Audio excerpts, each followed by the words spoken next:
Proverbs 17, verse 14. The beginning of strife is as when one letteth out water. Therefore leave off contention before it be meddled with. Let's break that one down first. It's saying here that the beginning of strife is someone that let out water. Once you let out water, for example, if a dam breaks, at some point that dam is going to be irreversible. You cannot stop that water from coming out. When you pour out disputes, when you pour out discords, it's hard to stop it. And you're already so deep into your emotions, which we're going to later more explain into.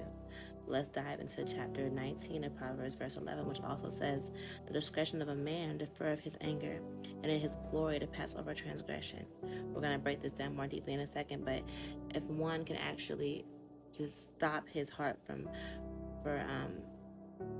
just not going into anger, stop himself in the tracks from just passing over a transgression, passing over a moment to where, yeah, maybe he can be right, yeah, maybe he can win this argument, but I'm not even going to get into this feeling of discord and allow it to win. I'm going to instead just let it go and just keep moving forward. That is his glory.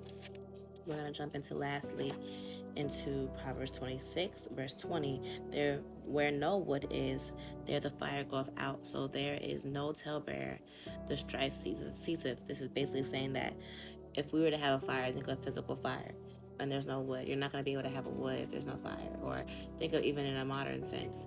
You're not going to be able to have a fire if there's no wood. Think in a modern sense.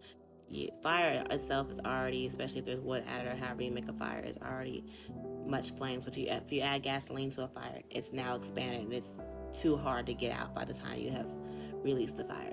In modern sense, this is put on my heart because I was at a place to where with people that I was in, just relationships that I have, my partner, my family, I've been at moments to where I would be so stuck in my emotions to the point where I realized that I'm more at a place because of the effect rather than the cause.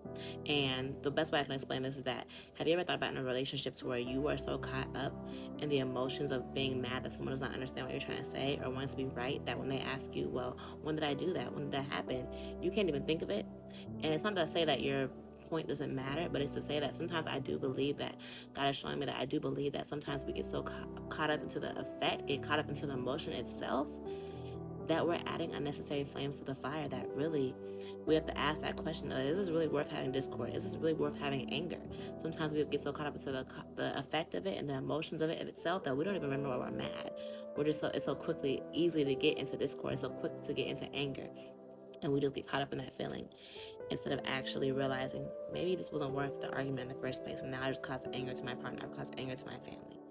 So I just ask you to really just question, is this really worth it? That's all I'm asking you.